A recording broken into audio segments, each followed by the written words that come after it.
Morning, folks. Big Al's Bike and Auto coming at you. And today, you saw yesterday, I went to go look at a 96 Ford Explorer. And today, I'm going to go look at I think it's a 94 BMW 540. Now, that car probably already screams money pit to you. And it probably is going to be one. But the kid's asking $1,000 for it. It's got 85,000 miles on it. It's got some body damage, which could be a problem because these panels are kind of hard to find and replace. But, you know, I expect this car to be kind of mechanically annoying. But if I can get it for the right price, like $300, good to go. So I'm going to go look at it right now. All right, so I just left. Sorry I didn't get any footage, but I had the seller out here the whole time. And again, you know how I feel about having the camera out and looking at cars. This thing's a piece of shit. It's a shame, you know, it does have 85,000 miles on it. But let me give you guys a look at it. So it looks a lot better. I can already tell through the camera than what it really looks like. Every panel in that car has some type of damage. The front impact was so hard that the radiator's cracked and the frame's pushed in a bit because the motor mount, you look at the motor mount on one of the sides and it's like, here's where it should be, it's like over here. So I mean, it looks like frame damage to me, even if it's very minor. The hell's on the radio? So it's a no-go. I mean, I would have took it for like $100 or something like that, but the guy, you know, came down to, I looked over the car, we started it up, the fan is loose, the clutch is broken, it's just clicking all over, hitting everything, like it's a mess. It's not even drivable.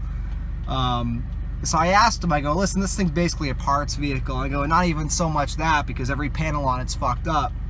And when I looked at the pictures on Craigslist, it looked like it's just gonna need a new grille, a new bumper, and the hood looked okay, and the deck lid had a big dent in it. So I figured, okay, 3 panels, and the ad said it ran, which it does, but it's not driving, that's for sure.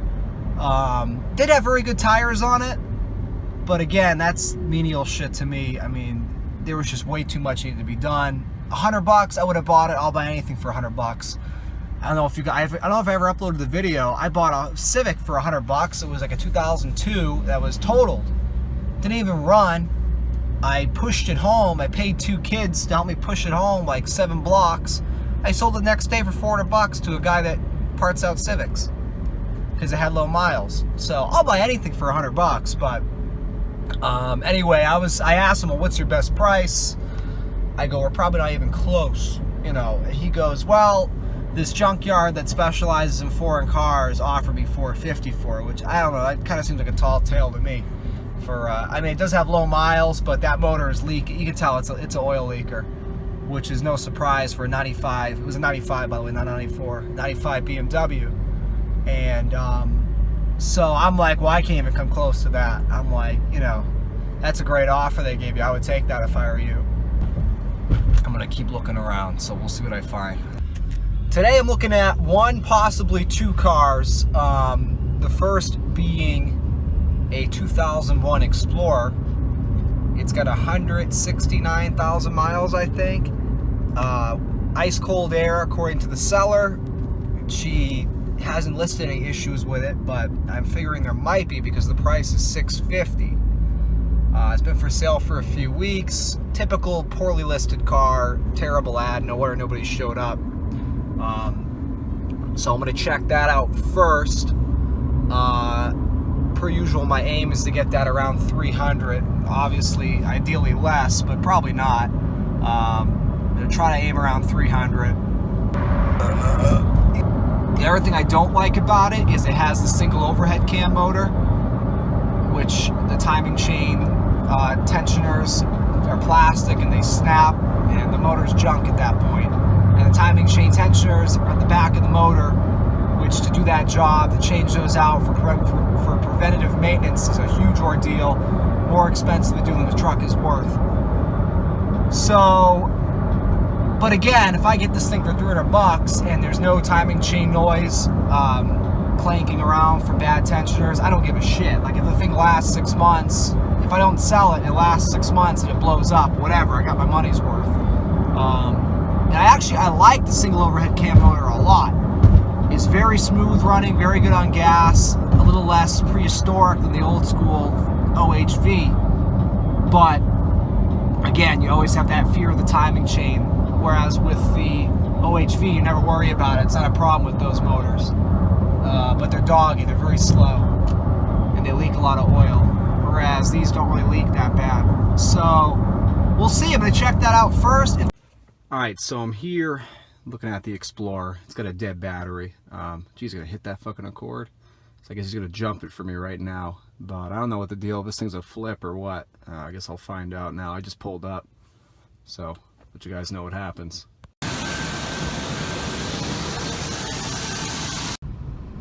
Alright, so I just bought this 2001 Explorer.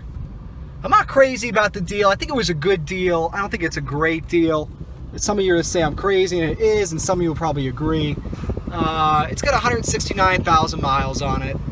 It's got no check engine lights. It shifts smooth. It runs smooth. It is a single overhead cam, like I was saying earlier, but I had him rev the piss out of the motor, and I didn't hear any chain clatter from a broken guide, timing chain guide, so I think that's okay. This is the first I've had it up to this speed, so I'm praying I don't feel anything too funny. Anyway, I bought it for 350 bucks. He was asking 650, which is already cheap. I offered 300, and because I did the classic, what's your best number? He wouldn't say, so I said, okay, well, I'm at 300, and he said, first he was like, no, and I'm like, well, listen, this is why. I listed off all the things that are wrong with it, and he countered back with 400. Sorry, I'm focusing on what the car is doing right now. If I get a little off when I'm talking about, making sure I don't hear anything funny. And actually drives pretty straight. So anyway, I countered at 350. And I'm like, that's it. I'm not going a dime higher. And he agreed. He did have other people calling him while we were doing the test drive, and I actually heard the calls, and like it was a bullshit thing. So I know it. Other people were interested. It does have some quirks. That's just a door ajar. The tailgate's probably open, crack, or maybe it's just a bad sensor on one of these doors. Looks like the temperature gauge doesn't work that well because it never gets any higher than that. Gas gauge I'm not sure about. It's definitely probably low on gas. Transmission fluid looked good. Engine oil, I think it's going to need an oil change. He says he just did it recently, but I beg to differ. This car has been sitting a little bit. It was his father's, and his father passed away. It seems to be a trend lately. The cars I look at, they're all inherited. And he just didn't need it. That's why I got it so cheap. Again, so far so good. I mean, I'd like to flip this. If it doesn't end up being a good flip, I'll certainly have no issue keeping it as a trail beater. It is a two-wheel drive, which kind of sucks, but I don't do any serious off-roading where I really need four-wheel drive. I just need something that's got some ground clearance and some meaty tires. So this would have no problem with that. I checked the front end and everything, and again, I'm driving it now. Everything feels tight. Ball joints, tie rods, everything look good. It doesn't have the classic Ford squeak, but it overall seems pretty well maintained, considering it was his elderly father. And cosmetically, it's in good shape, just dirty. It'll power wash up nicely. Looks like I might have an alarm system or something, but I don't have any key fob for it. It's got an aftermarket radio. I haven't even tested to see if it works. I don't even give a shit because I've got like 6 extra Explorer radios if it doesn't. AC is working. I wouldn't say it's ice cold quite as he described it, but it's certainly cold, and it's not, yeah, it's actually pretty chilly. It's not turning off, which is good. Like my other Explorer had the bad clutch on the compressor. You can see my hand's off the wheel, and it's not yanking to the right or left, just a little bit of shimmying. Could even be flat spots from the vehicle sitting, because it's getting better as I go, which is great. The driver's seat. The driver's seat is broken. The recline feature, there's a piece of wood holding it up. Good news is there's about 5,000 Explorers in every junkyard around the country, and I'm going to get a new seat for it for 30 bucks and throw it right in. No problem there. Everything else, the engine didn't really have any, I mean, just minor oil leak around the rear main seal area, pretty typical, but these, like I was saying earlier, the single overhead cams do not leak very often, and that is the case here. It's pretty dry. and the coolant was full. You could tell it wasn't just refill because it's old coolant. And the oil is old as well, which I kind of like to see because I know somebody's not dumping fresh oil into the thing. You can tell it needs a throttle body cleaning. It's kind of, the throttle's a hair sticky, not terribly, but yeah, it's a car that's been sitting, and I understand that. And again, it was $350. The thing it does suck is he made me do a title transfer right away for his safety that I don't title jump it, which I don't blame him. I do the same thing with people. And that cost me an extra $130 to get the title in my name. But now I have it. Now I can legally sell this vehicle today if I wanted to. So my total investment as of this moment is $470 for a running, driving, straight body, pretty clean Ford Explorer with working air. That's not bad. All right, I'm gonna do a quick walk around of the Explorer before I go power wash the hell out of it. Hopefully get it cleaned up, get all that grime off the paint, which is making it look way shittier than it actually is. I think it's good that the grime's on it because it's protected the paint as this truck sat. But I'm gonna go ahead and crank it up so you guys can hear it run. Hopefully that battery isn't died already. Well, I doubt it. Oh, this is a new thing I've noticed. You gotta like, because this thing's so loose. This happened to me at the gas station. I had a panic attack. I think the car thinks it's in reverse. Hold on. It's the $350 special. Let's see if I can put the camera somewhere. So I might have to adjust that.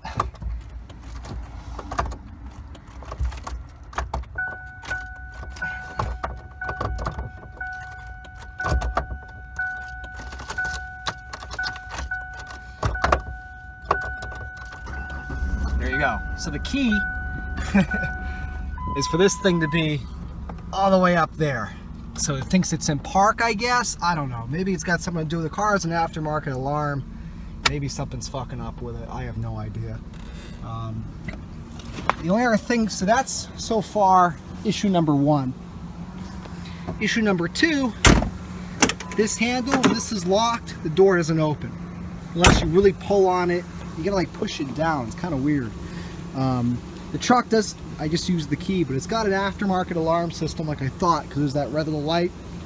Got everyone pointing that out to me, which is good. It locks and unlocks, does what it's supposed to do. I just checked the oil. Definitely needs an oil change, so I'm gonna have that done Monday. But you can hear, I mean, it runs pretty well. No weird noises, nothing like that. I revved the piss out of this motor, and I didn't hear any timing chain noise in the back of the motor. Runs very well for a vehicle that's been sitting for a while. But I definitely want to get that oil change done ASAP because that oil is pretty dark, pretty stinky. The only other thing I've noticed when you put the AC on, the compressor is making a little bit of noise.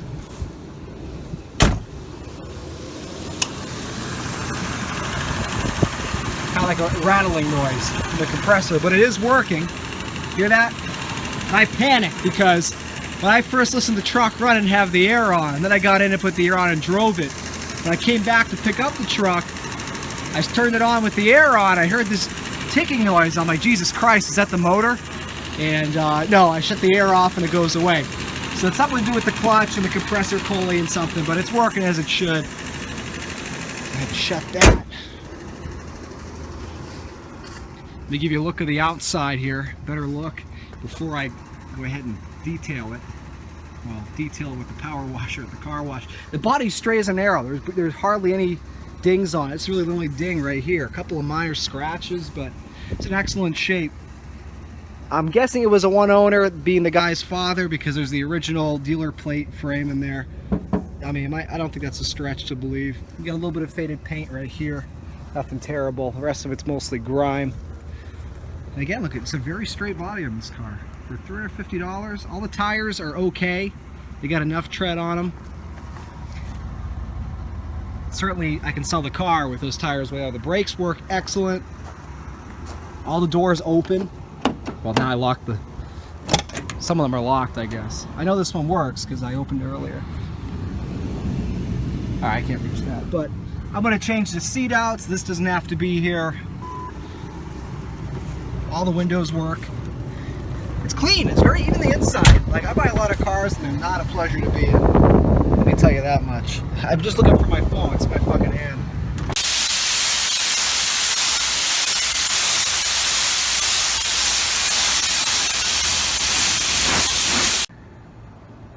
right, here it is cleaned up. I had to run home and rinse it off because it always happens to me at that car wash. The rinse feature wouldn't work. It just kept pushing soap.